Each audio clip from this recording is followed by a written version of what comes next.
నమస్తే, welcome to Y news. నేను Pushpa. This news sponsors by Shri Krishna enterprises. Railway station ఎదురుగా మా వద్ద అన్ని టీవీలు, ఏసీలు, ఫ్రిడ్జ్లు మరియు అన్ని రకాల ఫర్నిచర్ హోల్సేల్ ధరలకు అమ్మబడును. ఈ కృష్ణ ఎంటర్ప్రైజెస్ కు విచ్చేయండి. రైల్వే స్టేషన్ ఎదురుగా, main road, Tuni. Proprietor Tamarana Satyanarayana.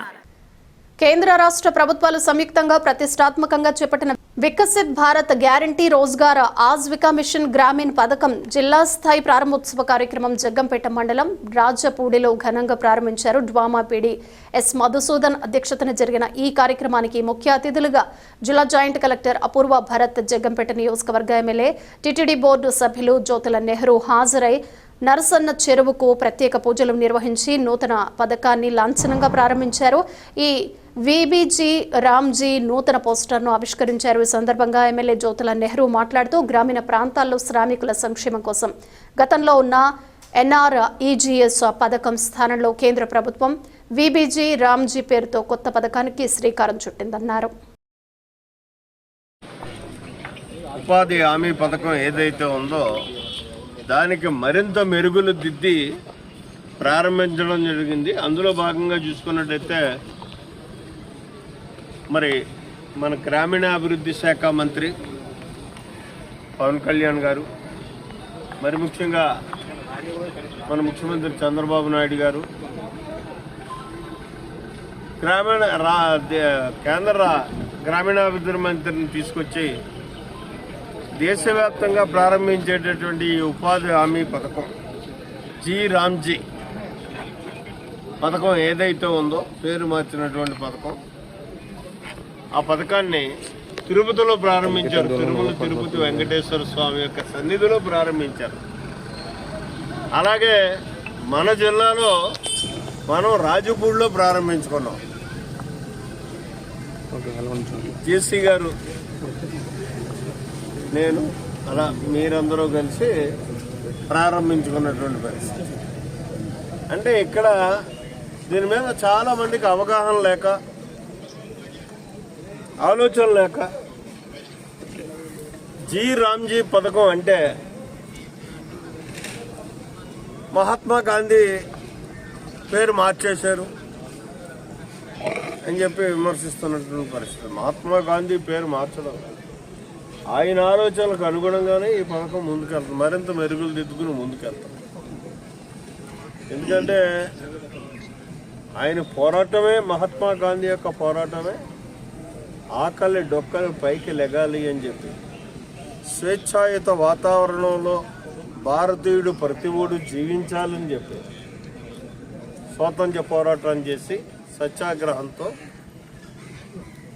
ఆయన సాధించినటువంటి పరిస్థితే కాకుండా భారతదేశానికి ఒక మంచి సూక్తినిచ్చాడు. అటువంటి మహనీయుడు ఆయన. సత్యమేవ జయతే.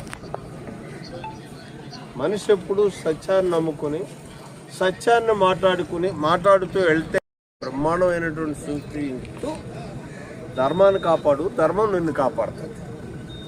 అటువంటి మహనీయుడిని భారతదేశం ఎప్పుడు మర్చిపోదు. కానీ ఇక్కడ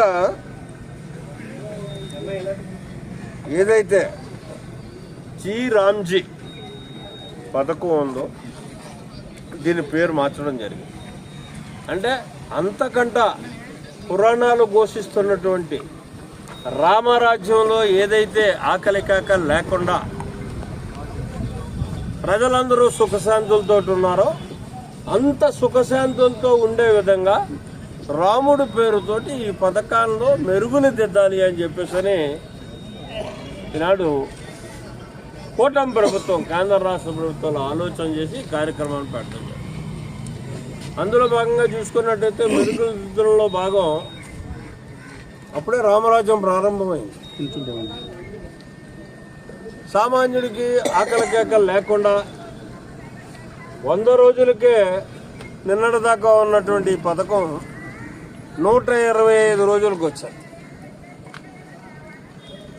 నిన్నటిదాకా రైతాంగానికి ఇబ్బంది అయినటువంటి ఈ పథకం రైతుకు వెలుసుబాటును కలిగించింది. అంటే ఆ సమయంలో ఈ పథకం ఉండదు. రైతు పని చేసుకోవడానికి అవకాశం ఉండే విధంగానే, కూలీలు దొరికే విధంగానే, అలాగే